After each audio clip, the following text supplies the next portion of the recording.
I'm your stand-in host, Luke, in replacement of Jack Walsh, who is on holiday for a week this week. So we're going to have a little bit of a different take on it today. We're going to go around the operation. I'm going to introduce you to a few of my operations team, give a little bit of background about what I do, what we do in the operation for the business. So to start with, I've been with JLC 2.5 years, started in April 2022. So not been here long compared to a lot of people, but within the operation and the sales, it's grown very quickly in terms of what we do, our processes, the types of products that we offer. So yeah, I'm really sort of happy to be on the journey as the operations manager, and yeah, I will take you through that now. You've already got a question already. Yeah. From our #1 fan, Kelly. Kelly, yeah. Wants to know what's your special talent. Special talent. Maybe we could ask some guys in the warehouse. Yeah, I wouldn't. Yeah, I wouldn't like to say what my own special talent is. I don't know. Yeah, I don't know Kelly, if have you got a special talent? I don't know if I have one. No, I don't actually. Nothing. I think we'll ask someone like Arthur or Arlene, Yeah, who's a good judge for it. So just to give a bit of scope, I think as Jack's mentioned on previous episodes, we are currently looking at other warehouses. Our lease in this warehouse runs out in August 2025. So as you can see, we're running out of room with our current products. So yeah, we're looking to expand, and obviously with our growth in Europe and the UK, we just want to dream big and obviously look to fulfill that potential. So our current warehouse and upstairs offices are 5,500 square feet. The warehouse and offices we're looking at are about 10,000, so almost double in size what we've currently got. So yeah, looking to look to fill that and account for our growth. Right on time. So Arthur, let me mic you up. Oh, I'll mic you up. Okay. Arthur, we have a question for you actually. Yeah, go ahead. Do you have any special secret talents? Secret talents. You can do this. No, I don't. You're moonwalking. I've seen that before. That's Yeah, I don't really have any special talents, I guess. You know, I just tend to see things in my head. Like when it comes to planning, for example, the warehouse, I'm really good at imagining things. So Arthur's quite excited about potentially moving, because his job is stock controller. He's obviously wanting more room and more space to play with. So he's already chomping at the bit in my ear, saying he wants to design the new layout, etc. So you're quite excited about that, aren't you? Well, I have lots of plans, and obviously it's nice that we have more people who can contribute now, because sometimes you take too much of a bite before you can chew it, and it's nice to have people who like calm you down a little bit and put it into perspective. So it's, but yeah, I'm looking forward to it, and just excited to make it look nice and properly this time. Instead of trying to tackle things and trying to fix things, I want to make it really easy and comfortable to pick and to do stock takes, stock counts. So the whole goal obviously is to reduce the wastage, reduce that stock, so we can save more money. So in the long run, it'll help us save money. How would you say your role has progressed? So you've been stock controller for what, 18 months now? 18 months 2 years? now, yeah. What would you say the difference is when you started, when you first got given the role, between like now? Huge difference. When I started, like I did dabble a little bit in it, but I didn't really have any guidance. So there was not really a clear plan or anything. I've been just, we didn't have anybody like you. When you came in, we put things in order, and like a lot of not just me, a lot of people progressed and grew in that time a lot. And there's the difference with every single member of the warehouse as can contribute pretty much in every single department, and we can rely on them. People can cover me. My whole point would be to cover you at some point. Yeah. And that's like it gives me a good picture and good guidance where to grow. So I see myself where I'm going with it. Once before, I was just trying to do the best that I could. Yeah. But now I can see it's definitely see where I'm going. Yeah, that's great. And as I said, we've got 39 people that work in the UK. 19 of those are operations. So we have got a small, close-knit operations team. So as Arthur alluded to, we need everybody kind of upskilled to kind of cover sickness, holiday, any kind of like family bereavements at short notice. So that is one thing we do really work hard on within the operation, is to give people the variety in the role, so they're constantly learning something new, and they feel active and just trying to learn stuff. I think that's a good way to get it out. It's rewarding. Like this is a wonderful place to work at, and it's a wonderful place to grow with, because we're growing and grow together with the company. It's all learning. like opportunities. If you put effort, you'll get things back. I've got some exciting news. So James has just said he's got 33 people watching the live stream right now. So wow, we've got over 40 people watching you guys right now. Perfect. Brilliant. Right, we'll move swiftly on then. Thanks, Arthur. Yeah, no worries. Let me grab that mic back off you. Oh yeah, there you go. Thank you so much. So again, just to give a bit of a comparison on like previous years, this year we're doing about 180 orders a day. Compare this to last year, we're doing 150 orders a day, so we're about 20% busier on order volumes. And the reason I judge the guys on how much they get out rather than like a financial perspective is because we could have, say, an order for 50 different items, individual 50 items, and say that order was £50, and then one item of £50. Does that make sense?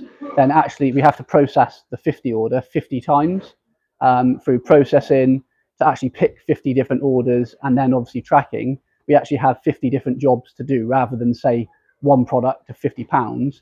So that's why I always judge my guys on actual order volumes, because even if the order is like a low amount or low volume, it's dependent on order rate. The actual work they do is dependent on how many orders they actually process. So that's the reason why I always James says shout out to you because you run the operation like a beast.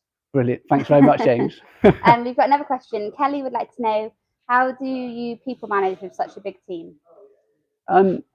As I said, I think it's important to give people responsibility and like ownership of tasks. So, for example, Arthur like looks after the stock. I kind of give him guidance, but I think it's important that you kind of give people like a free role to kind of be creative with what they're doing. And then my role is just to give them a little bit of a steer if I think something could be done differently or I need it for a certain reason. So yeah, I think giving people like accountability and giving them a say in what they're doing really gets people engaged. So I say that, that's probably the main thing. Cool. And Arlene says, are you looking forward to moving to the new warehouse? Yeah, I can't wait. I think it's going to be brilliant. And as I said, it's brilliant to be part of like a growing company. So I've been here 2.5 years now, and I've seen it grow like a lot with how we're kind of building in processes, how our Netherlands branch is building. So yeah, I'm really excited to see us like double in size and just make it even more better than what we currently have. So let's speak to Charlie. So come out of the way a little Charlie, bit. Hello. Let me give you a mic.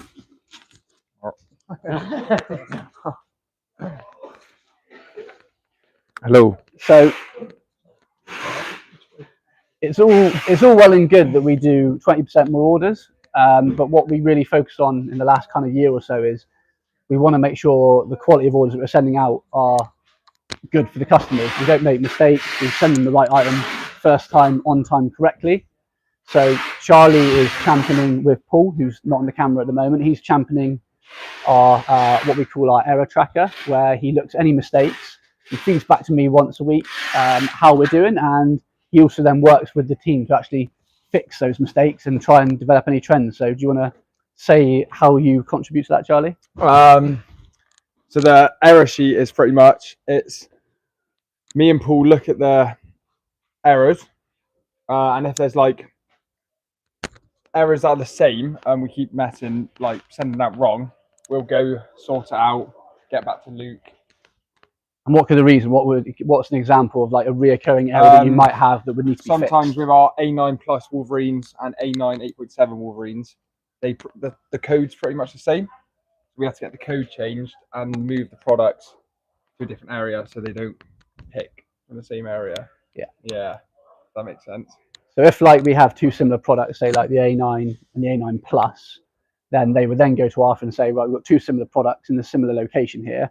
Can you split them up so we don't make the same picking error again, and then the location gets amended on Unleashed, and hopefully we don't make that error again. No. and we're all good. So the guys are targeted on a maximum of 2% customer affected error. Under 2%, yeah. And this month so far under 1%. Under 1, yeah. Which is 40 errors, really. It's about 40 errors over the whole month, yeah. This month it will probably be. Yeah, but because we're on higher, we're on a really high month. We're on 197 orders a day for this month so far, which obviously means the 2%, you'll have a higher tolerance to be able to hit that, because obviously 2% is a higher number. But last couple of months we've been hitting around 1.5%. So yeah, happy with that. You're always going to have a little bit of human error of what you do. So got a question for both of you from James. Yeah. It's what has been the biggest challenge since starting? So we'll start with Luke. Starting, is that just starting at JLC? I'd probably say as a manager, the hardest part was at the start, because when you come in as a manager, especially in a new role, because the operations manager role was developed when I came in, that title, I think you kind of have to prove yourself all again to a new business. It doesn't matter what you've done previously and where you've been working. You start in a fresh slate. No one knows what you can do. So I think trying to win the people over and believe in what you're doing when you first start is probably my biggest challenge. And yeah, I'd say that's past now. That was probably my first year. Mine sounds a bit silly, but it's probably learning how to mature properly, like not mess about as much. Like, yeah, when I joined at 18, so I was a bit of an idiot, bit messing about, but now it's like I said, Charlie's got his promotion to senior warehouse operative, and I said that was his hard work, and he is mature, and he's getting there. He's not quite there yet, but he's getting there. Nearly. Yeah, no, all jokes aside, taking on more responsibility and helping Arlene, etc. So yeah. And Kelly says she hears you love a spreadsheet. Might as well ask Charlie and Arthur about that. Yeah, so everyone laughs at me for my spreadsheets, but at the end of the day, I can keep control of multiple areas of the business if I've got people feeding me information on the spreadsheet. So I don't have to go around looking for answers. If people are filling in my spreadsheets for different parts of the operation, I've got everything at a click of a button. So that's why I love spreadsheets. I think that takes us if you go over to Arlene will give you a good honest answer about my spreadsheets. Let's ask her. Oh, Arlene's not here. Oh, she's run away. She ran away. Oh, let's go and wait around here. I'll grab this one back off you. Thank you. What was the question? There hasn't been any more. Someone called Ghost just says hello. Well, I think he's saying hello. He said W Loop, so I'm not sure. Fair. So let's have a little wander around here. So as you can see at the moment, like we've got the nicely organised down here, but we're storing a lot of stock on the roof. So when we have this new warehouse, we will have all that space to be able to put that on one level, be able to easily get it instead of having to go up on a ladder. Not too much of an issue now because all our slow moving stuff is on the roof, so it's not items we have to pick regularly all the time. So yeah, we kind of do that to keep it out of the way. James would like to know what has been the best part of your day so far today. I think it's got to be doing JLC TV, hasn't it? It's different. It is different. That sounds cheesy, but yeah, I like doing different things and been out your comfort zone a little bit. So yeah, I'd say hosting this today is a first for me. So yeah. We've actually got the highest number of people watching we've ever had. Oh really? So we've got currently 44 people. Okay. Any more questions? No more questions at the moment. James would like to know, how does it feel being on JLC TV? Yeah, it's good. It's always nice to kind of show what we're doing as an operation, and obviously we're strongly sales based. In terms of JLC TV, we're like pushing our products to customers, so it's nice to kind of show the operation and all the kind of hard work that my team do as well. So yeah, I really like being on JLC TV, showing what we're doing. So what's your favourite JLC product that you couldn't live without? Probably, I guess it has to be a webcam, wouldn't it? Webcam or phone case. Yeah. So they're the two JLC products I have. So obviously I have a webcam in a lot of meetings, etc. Online, and yeah, my phone case, which is just a matte silicon. Nice. So if Arlene's not going to be here, let's. But she's over in my office. I can see it. So oh, is she? Is she trying to? She did say she would come on. So, Eileen, you know it's time. I just talked to Kelly. So here she is. A mic. Oh, thank you. Come over there. So we were just discussing like where we were at the start of our journeys, like JLC, and like how we've developed. So, do you want to give yourself an introduction and how you think it's developed, like personally, since you started JLC and like where we are now? Yeah, I'm the warehouse manager. I started in processing in the old processing, so I was there for 2 years. And then I was always interested in what was happening out here, what went on. And when Luke came on board, I had a chat with him and gave me the opportunity to come out and give it a go. And here I am. 2.5 years, 2.5 years, 2 years. I've been here 2.5 years. 2.5 years, yeah. Just a bit less. James has a question for you, Arlene. And what has been moving out the door most this week? Moving out the door this week. Oh, it's a mixed bag. Well, we got a lot of new stuff coming in, the iPhone 16s. And I'm catching up because I was off last week. So I'm still playing a little bit of a catch up at the minute. But yeah, it's just lots of glass. Tempered glass, always tempered tempered glass, glass, and yeah. SE tempered glass is always high. We got a big order for sleeves, which is going out, being purchased out today. I'm going a big order for black VO plugs that's gone out today. What would you say is the most challenging part of your role? Challenging part. When deliveries don't come in on time, especially at the end of the month. You got beat chasing you. that is like, because you're sort of chasing your tail and hoping and praying and chasing and looking where is it? That's the most challenging part, I think, but not in a bad way. Yeah. It's not like, oh gosh, I can't do this, but and keeping the lads on their toes. Yeah. People management. What do you? I think people was probably the hardest part. Most of our conversations where we have our meetings are people related, aren't they? They are. Yeah. Listen, we've got a good team, and they're all on board. We all work well together, and they like to learn and get involved in lots of stuff. Yeah. But yeah, it's people. Yeah. James would like to know, what's your favourite part of your job, Arlene?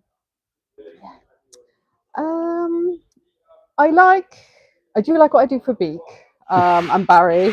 Just because I get to know how it all works from start to finish. And the more I do with them, the more I'm knowing how the business works. And I think that's it. Yeah, so. Yeah.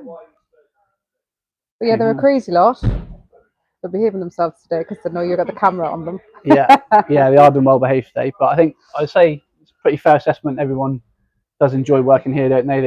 There's a really good vibe. It's a really, really nice place to work. And I said what phone case do you have? I've got the Halcyon MagSafe. Oh, no, I've got the house. Yeah. It's the best one. It is. Nice. Yeah. And how do you feel about the move? I'm looking forward to it because I heard through the grapevine it's in Portishead. I don't know if that's true or not, but I've never worked in Portishead, and there's more shops, it's more vibrant, and I'm not saying anything bad about Cleveland, don't come for me, but there's definitely more going on. There's more going on. More shops. It's and it's bigger warehouse. Yeah. And parking. And hopefully nice neighbours. Yeah, I think what we're looking at is something around 10,000 square feet, which is double the size of what we've got. Nice. So, yeah, for the projection of where the business is going, where we want to be in the UK, it's the perfect home for us because we're battling here to keep on top of stuff. I think I've said in the previous episode with Jack, we're constantly having to monitor what's a slow moving sale or dead stock so we can clear the old products out so we can bring new stuff in, whereas we can kind of store more in the new building. James wants to know, what is the latest with the new unit? Have they come back to you yet? No, not yet. I have sent the financial documents off for approval. I'm just waiting to hear back from Chris to check he's happy, but I'm presuming that will probably take a few days to go over our information. Okay. Yeah, so exciting times. Yes, exciting. Looking forward Any to other that. questions? No other questions at the moment. Okay. Oh, actually, one for Arlene. Yeah.